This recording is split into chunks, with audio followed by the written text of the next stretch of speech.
बिस्मिल्लाहिर्रहमानिर्रहीम। अस्सलाम वालेकुम नादरीन, आप यूट्यूब चैनल देख रहे हैं, मैं इमरान खान। नादरीन, सुहेल अफरीदी अपनी कंपेन चला रहे हैं। कल उन्होंने दौरा किया बनू का। ये दहशतगर्दी से मुतासरा इलाका है, यहाँ पे ऑपरेशन भी चल रहे हैं और यहाँ पे दहशतगर्दी के कई वाक़यात भी हो चुके हैं, बल्कि कई एरियाज़ के अंदर लोगों का निकलना भी बाज़ औक़ात महाल हो जाता है। इसको हम पहले भी रिपोर्ट कर चुके हैं। लेकिन यहाँ का सुहेल अफरीदी ने दौरा किया, बड़ी कामयाबी से वहाँ गए। बड़ा चार्ज किस्म का क्राउड था, लोगों में बहुत गुस्सा है, बड़ा जोश है और लोग बार बार डी चौक जाने की बात करते हैं, क्योंकि वहाँ पे साबिक वज़ीर आला अली अमीन गंडापुर लाशें छोड़कर आए थे। तो खैबर पख्तूनख्वा के लोगों को आप अच्छी तरह जानते हैं, आपको आइडिया है कि ये गजूर पश्तून है। तो वहाँ पे क्योंकि लाशें छोड़कर आए थे, वो वहीं वापस जाना चाहते हैं। जहाँ पे भी सुहेल अफरीदी जाते हैं या अलीमा खानम जाती हैं, तो लोग उन्हें बार बार एक ही बात कहते हैं कि हम डी चौक जाना है, हमें डी चौक जाना है, डी चौक चलो। अब ये करते क्या है, किस तरीके से करते हैं, ये हिकमत अमली तो उन्होंने कहा कि हम एक हफ्ता पहले बताएंगे, लेकिन बड़ी तादाद में लोग निकले हैं।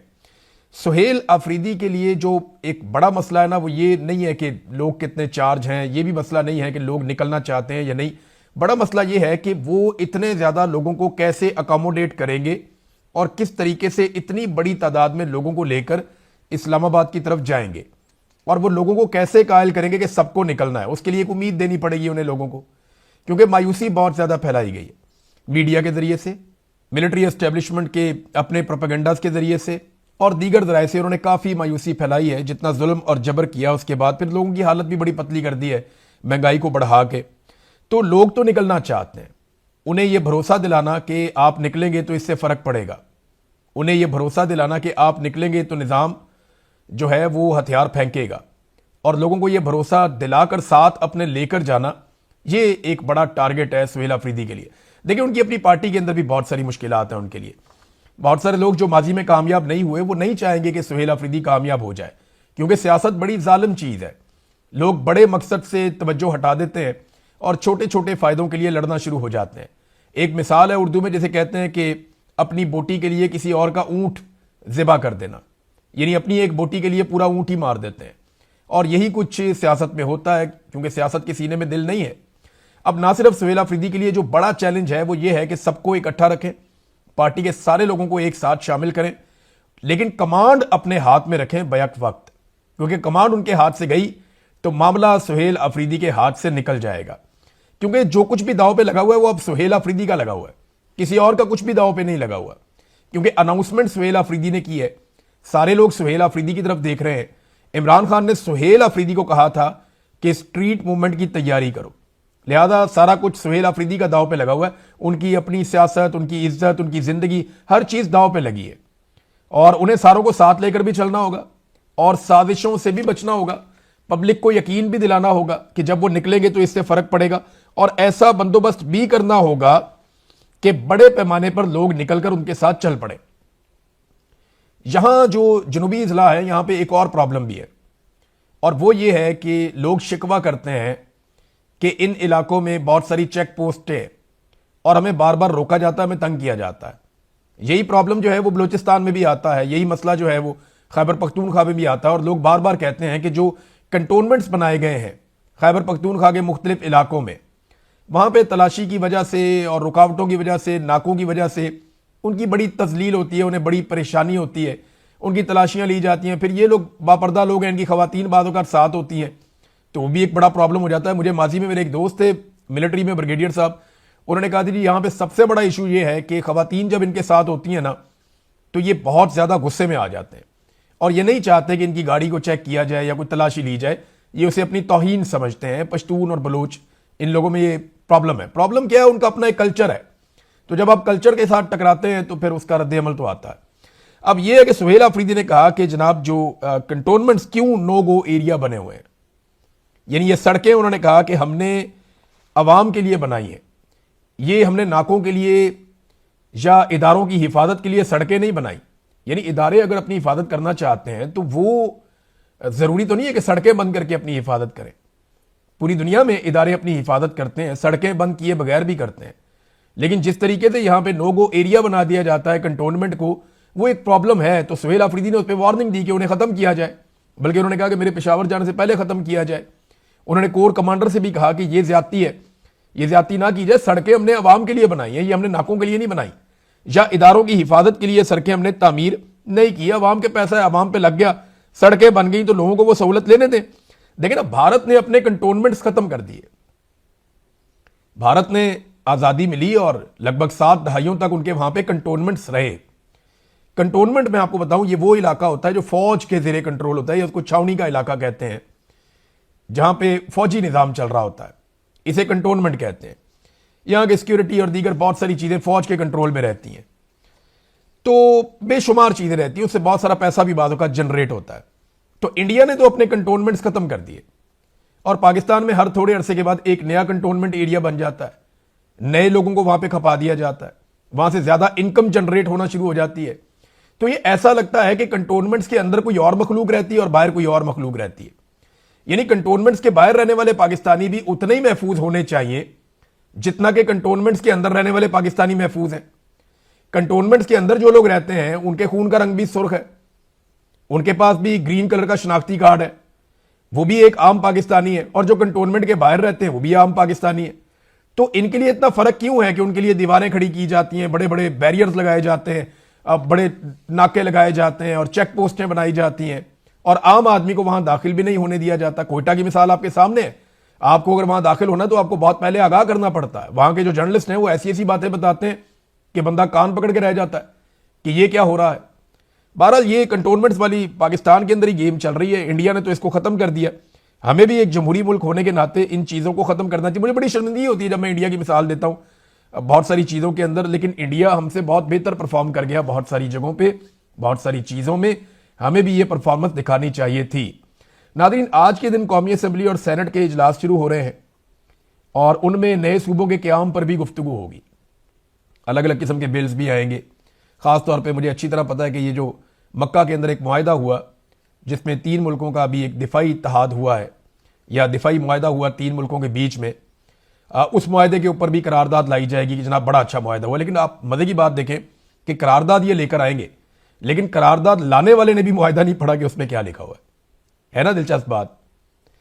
ये मुआहदे की तारीफ करो, इसके हक में करारदाद लेके आओ, ये हुक्म आ गया, हम तारीफ भी करेंगे, करारदाद भी लेकर आएंगे, लेकिन उसमें लिखा क्या है ये हम आपको नहीं बता सकते, वो सीक्रेट है। यानी अजीबोगरीब बात नहीं है आप। यानी मुझे कोई किताब दे दे और मुझे कहे जनाब इस किताब को पढ़े बगैर आपने इसके ऊपर एक अच्छा सा तबसरा कर देना है, और मैं एक अच्छा सा तबसरा कर दूं इस किताब को पढ़े बगैर, तो ये तो बड़ी जहालत है। तो इसी तरह से ये मुआहदा पार्लियामेंट ने पढ़ा तो नहीं है, ना पार्लियामेंटेरियंस के पास इसकी कॉपी है, ना सेनेटर्स के पास इसकी कॉपी है, ना इसकी कॉपी जो है वो मेरे ख्याल प्राइम मिनिस्टर के पास भी नहीं होगी। तो जब मुआहदा किसी ने पढ़ा ही नहीं, तो उस मुआहदे के ऊपर आप करारदाद कैसे पेश कर सकते हैं? किताब आपने पढ़ी नहीं, उसके बारे में आप अपने कमेंट या अपनी राय कैसे लिख सकते हैं कि जनाब ये किताब में ये भी अच्छा है, ये भी अच्छा है, ये भी अच्छा है, ये भी अच्छा है? ये नहीं कह सकते। आप सिर्फ ये कह सकते हैं इस बंदे ने किताब लिखी, इसकी बड़ी मेहरबानी। किताब लिखते रहना चाहिए, किताब बहुत अच्छी चीज होती है, काफ से किताब होती है, और किताबें जो है वो दुनिया में इतनी सारी हैं, और किताबों से तालीम फैलती। ये बातें तो आप जर्नल कर सकते हैं, लेकिन आप उस मुआहदे के बारे में स्पेसिफिकली जब तक नहीं जानते आप उसके ऊपर अपनी राय नहीं दे सकते। लेकिन यहां पे हुक्म आ गया है, लिहाजा ये करारदाद भी आएगी और मुतफिका तौर पे मंजूर भी हो जाएगी। आप देख लीजिएगा। अब ये जो एक बहस है, या जो शुरू होने वाली बहस है कि नए सूबे बनेंगे, उनका क़याम अमल में लाया जाएगा, क्योंकि मोहसिन नकवी ने आसिम मुनीर साहब की ये ख्वाहिश तो बता दी है, लेकिन इस वक्त पाकिस्तान में जमहूरी हुकूमत नहीं है, और एक ऐसी हुकूमत जो जाली हुकूमत है, जिसे जाली तरीके से लाकर बिठाया गया है, क्या वो इतना बड़ा फैसला कर सकती है कि पाकिस्तान में नए सूबे बना दे? वैसे तो पाकिस्तान में नई अदालतें भी बना दी जाली हुकूमत ने, पाकिस्तान में इस्तिस्ना और एक्सटेंशन भी दे दी, 2 आईनी तरामीम करके आइन का हुलिया बिगाड़ दिया जाली हुकूमत ने। लेकिन क्या अब उन्हें इतनी हिम्मत और इतना हौसला हो गया कि वो नए सूबे भी अब बना छोड़ेंगे और उसके ऊपर कोई एतराज भी नहीं करेगा? पाकिस्तान तहरीक इंसाफ को मेरे ख्याल में मौक़िफ़ ये लेना चाहिए कि ये बड़ी अच्छी बात है, नए सूबे बनने चाहिए, नए यूनिट्स बनने चाहिए, हम इसके हक में हैं, लेकिन हम ये चाहते हैं कि नई पार्लियामान आए, फ्री एंड फेयर इलेक्शन हो, उसके नतीजे में जो नई पार्लियामान आए वहां पे बैठ के इत्तफाक़े राय के साथ नए सूबे बनाए जाए। इसके अलावा और कोई चीज नहीं होनी चाहिए। नाज़रीन, हालात ये हैं कि साबिक डिफेक्टो पाकिस्तान के हुक्मरान और साबिक army chief general Bajwa, de facto हुक्मरान में इसलिए कह रहा हूं कि ये आप बिला वजह ही यहां पे बैठे होते हैं वजीर आजम वगैरह आके, कंट्रोल तो सारा पीछे से आर्मी चीफ कर रहा होता है।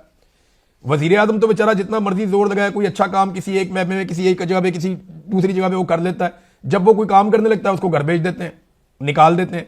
जैसा कि इमरान खान साहब ने अपनी मर्जी से कोरोना वायरस के अंदर काम किया, बाकी चीजों में किया, तो इनको गुस्सा आ गया। इन्होंने कहा जी ये कैसे हो सकता है कि ये हमारी अप्रोच से बाहर काम करे, तो बाद में अपनी एक्सटेंशन के चक्कर में इमरान खान साहब को फारिग कर दिया। तो वो जो जनरल बाजवा जो पाकिस्तान से बहुत प्यार करते थे, बड़े मुहिब वतन आदमी है, मुहिब वतन के सारे सर्टिफिकेट उनके पास हैं, उनका इलाज जनाब दुबई में हो रहा है, सीएमएच में उनका इलाज नहीं हो रहा। मीडिया पे खबरें चलाई गई कि जनाब जनरल बाजवा के दुबई में टेस्ट हुए, मजीद कोई टेस्ट होंगे, उनका इलाज वहां पे जारी है, डॉक्टर्स इजाजत देंगे तब वो ट्रेवल करेंगे। आप अंदाजा करें कि साबिक आर्मी चीफ है, वो अपना इलाज पाकिस्तान में नहीं करवा सकता।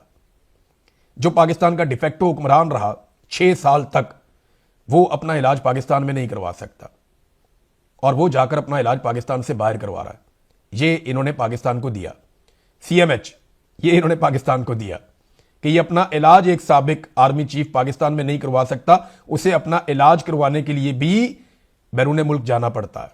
पाकिस्तान के सिस्टम पे भरोसा ही नहीं है, और ये पाकिस्तान का वो इदारा है जिसको सबसे ज्यादा बजट दिया जाता है, और ये बहुत सारे जेली इदारे भी चलाता है, सीएमएच भी उनमें से एक है। वहां पे बेहतरीन डॉक्टर्स होने के बावजूद वो कहते नहीं हमने अपना इलाज बाहर से करवाना है। पाकिस्तान में इनको भरोसा ही नहीं है पाकिस्तान के सिस्टम के ऊपर।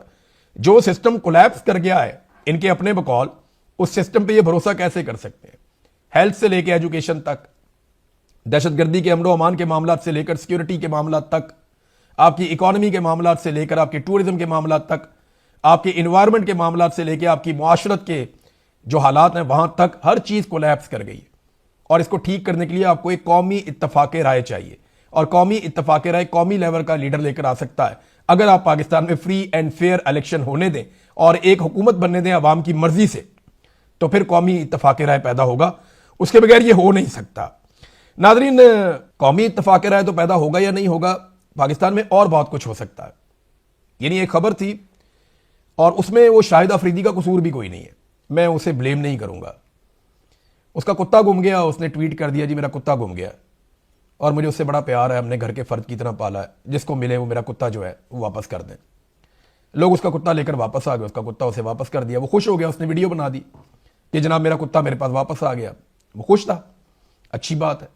किसी का भी कुत्ता घूमेगा वो कोई ना कोई इश्तेहार लगा देगा, पुलिस को बता देगा, या जिसके पास सोशल मीडिया का अकाउंट है वो उसके ऊपर लगा देगा, ये एक नॉर्मल चीज है। लेकिन पाकिस्तान के मीडिया ने इसे खबर बना के चलाया कि शाहिद अफरीदी का कुत्ता लापता हो गया। पाकिस्तान में बलोच नौजवान लापता होते हैं, पाकिस्तान में पश्तून नौजवान लापता होते हैं, पाकिस्तान में पंजाब में सवाल उठाने वाले लापता होते हैं, पाकिस्तान में शायर और सहाफी लापता होते हैं, पाकिस्तान के अंदर सियासतदान और वकील लापता होते हैं, पाकिस्तान में माओ के बच्चे लापता होते हैं, माएं उन्हें ढूंढती रहती हैं, सड़कों पे बैठी रहती हैं और खबर नहीं चलती। लेकिन शाहिद अफरीदी का कुत्ता लापता हुआ तो पाकिस्तान का मीडिया खबर चला रहा था। मुझे प्रॉब्लम शाहिद अफरीदी से नहीं है, उसका तो बेचारे का कुत्ता गुम गया था, वापस आ गया। मुझे प्रॉब्लम पाकिस्तान के मीडिया और निजाम से है। क्या जो आदमी फील्ड मार्शल का बोसा लेगा उसका कुत्ता भी गुम जाएगा तो मीडिया खबर चलाएगा, और जो आदमी फील्ड मार्शल की सियासत में मुदाखलत पर गुफ्तगू करेगा या तनकीद करेगा, वो साबिक वजीर आजम भी होगा तो उसे इलाज की सहूलत भी नहीं मिलेगी, और उसकी तस्वीर भी टीवी पे नहीं आएगी, उसकी आवाज भी टीवी पे नहीं सुनाई जाएगी। यह है हमारे मीडिया की हालत, और यह है पाकिस्तान में कानून और इंसाफ, यह है पाकिस्तान में तरीक़ाकार। अगर आप एस्टेब्लिशमेंट के सामने लेट जाएं, आप उनके वफादार बन जाएं, तो सारा निजाम आपको सर्व करता है। लेकिन आप अगर उनकी घटिया सियासत के ऊपर सवाल उठाएं तो फिर आपको गुमनाम कर दिया जाता है, आपका नाम मिटा दिया जाता है, आपका निशान मिटा दिया जाता है, जो पाकिस्तान में किया जा रहा है। बड़ा अनफॉर्चुनेट है, मुझे बड़ी तकलीफ हुई ये कंपैरिजन करते हुए, लेकिन सच ये है कि एक कुत्ते के लापता होने पे खबरें चल रही हैं, मीडिया में हेडलाइंस चल रही हैं, लेकिन माओ के बच्चे लापता हो रहे हैं बलूचिस्तान में, खैबर पख्तूनख्वा में, हमारे नौजवान लापता हो रहे हैं, उसके बारे में कभी मैंने खबर चलती नहीं देखी, बल्कि उस खबर को दबाया जाता है, छुपाया जाता है। वो माएँ सड़कों पे बैठी रहती हैं लेकिन उनकी खबर नहीं दी जाती, सामने ही नहीं आने दिया जाता। देखिए ना, अगर आप लाडले हैं सिस्टम के तो फिर आपको क्या मिलता है? ये आईजी और डीसी जो है वो बग्गी में बैठ के इस्लामाबाद में फिर रहे थे वहां पे, और बार बार वो जो वहां पे मेजबान था या जो माइक के ऊपर एक शख्स था और एक खातून थी, वो बार बार ये गुजारिश कर रहे थे कि तालियां बजाएं, तालियां बजाएं। कोई बंदा ताली नहीं बजा रहा था। आईजी और डीसी वहां पे बग्गी में बैठ के गुजरे अवाम के सामने से। मोहसिन नकवी ने कहा जी इसलिए गुजरे कि हम नहीं आ सके, सदर नहीं आ सके। ओ भाई, बात यह है कि इनकी औकात क्या है कि ये उसके अंदर बैठे? क्या ये अपने आप को हुक्मरान समझ रहे थे? इन्हें लग रहा था कि ये हुक्मरान है और ये बग्गी में बैठेंगे? इसके पीछे ना एक रीजन है। एक तो अवाम ने ताली नहीं बजाई, इससे आईजी को और डीसी को अपनी औकात का पता चलना चाहिए कि उनकी हरकतों की वजह से लोग उन्हें कितना प्यार करते हैं या लोग उन्हें कितना पसंद करते हैं कि किसी ने ताली भी नहीं बजाई। लोग उन्हें पसंद भी नहीं कर रहे थे, बार बार कहा जा रहा था और ताली नहीं बज रही थी, और ये वहां पे चौड़े होकर बग्गी में बैठे हुए थे, खुद को हुक्मरान समझ रहे थे। दरअसल इनको ना इस बात का पता है कि जो हुक्मरानों को लेकर आए ना, उन्होंने इनको लाकर ये पोस्टिंग्स दी हुई हैं। यानी जिन्होंने इनको पोस्टिंग्स दी हैं, एक को आईजी बनाया, एक को डीसी बनाया, उन्हीं लोगों ने जो है वो हुक्मरानों को भी लाकर बैठाया जाली फॉर्म 47 के ऊपर। कम से कम इन लोगों ने मुकाबले का इम्तिहान तो पास किया था, वो तो जाली फॉर्म 47 के ऊपर आए, उनके पास तो इतनी इखलाकी जरूरत भी नहीं है। तो फिर ऑटोमेटिकली इन ब्यूरोक्रेट्स के अंदर ये हौसला आ जाता है कि यार अगर वो बैठ सकते हैं बग्गी में तो हम भी बैठ सकते हैं, हम तो उनसे ज्यादा काबिल हैं, हम तो कोई इम्तिहान भी देकर आए हैं, वो तो जाली सीटों के ऊपर आकर बैठे हैं और वो भी उसी निज़ाम के बेनिफिशरी हैं, उसी एस्टेब्लिशमेंट के वफादार हैं जिस निज़ाम के बेनिफिशरी हम हैं और जिस एस्टेब्लिशमेंट के वफादार हम हैं। बहरहाल ये फीलिंग ले रहे हैं वो सदर वाली और वज़ीर आज़म वाली, और कोई पता नहीं कल को फील्ड मार्शल साहब का दिल आ जाए तो वो इनको सदर और वज़ीर आज़म बना भी दें, क्योंकि पाकिस्तान में तो निज़ाम ऐसे ही चलता है, इसी तरह चलता है। नवाज शरीफ ने, याद है आपको, ओन चौधरी साहब को वोट दिया था।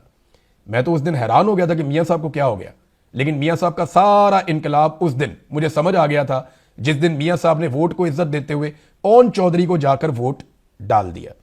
नाज़रीन, इस वीलॉग के आखिर में मैं सिर्फ आपको इतना बताता हूं कि डोनाल्ड ट्रंप के लिए बड़े संजीदा मसाइल पैदा हो चुके हैं, तो जिन पे तकिया था वही पत्ते हवा देने लगे। वक्त आएगा, आप देखेंगे नवंबर का इलेक्शन जो है ना, वो अब जीतना बहुत मुश्किल होता चला जा रहा है डोनाल्ड ट्रंप के लिए।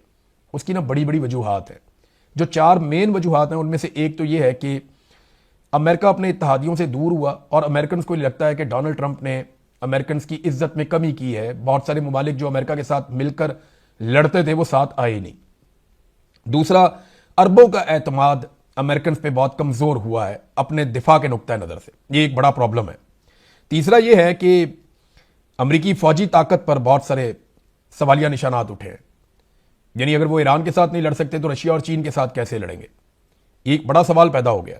फिर ट्रंप के जो आलमी सतह पे जो उनका इमेज है, वो बना रहे थे कि मैं जंगे रोकने वाला आदमी हूं, उस इमेज को बड़ा धचका लगा है। फिर एप्स्टीन फाइल वाला मामला है, वो अभी थोड़े अरसे में आप देखेंगे, स्पेशली सितंबर और अक्टूबर के महीने में आप उसकी बहुत ज्यादा बाज़गश्त अमेरिकन अखबारात में, मीडिया में सुनेंगे तो आपको आइडिया हो जाएगा कि डोनाल्ड ट्रंप के लिए वो कितना ज्यादा डैमेजिंग होगा। तो ट्रंप के लिए बहुत अच्छी खबरें नहीं है आने वाले 2 महीनों में। और असल में जो टिक टॉक हो रहा है ना, काउंटडाउन, वो उधर अमेरिका में डोनाल्ड ट्रंप के लिए हो रहा है। तो पाकिस्तानी सरकार ने लॉबिस्ट हायर किए हुए हैं और पाकिस्तानी सरकार पूरी कोशिश कर रही है, सरकार में बोलूं तो आसिम मुनीर और उनके साथी ये पूरी कोशिश कर रहे हैं कि किसी तरह अब जो दूसरी तरफ की पार्टी है, क्योंकि ये तो रिपब्लिकन्स हैं, अब वो चाहते हैं कि डेमोक्रेट्स के साथ भी इनके ताल्लुकात दोबारा से इस्तवार हों और बेहतर हो जाएं, ताकि आने वालों के साथ भी इनकी पींगें चढ़ जाएं। अब तक के लिए इतनी, अपना ख्याल रखिएगा, अपने चैनल का भी। अल्लाह हाफिज़।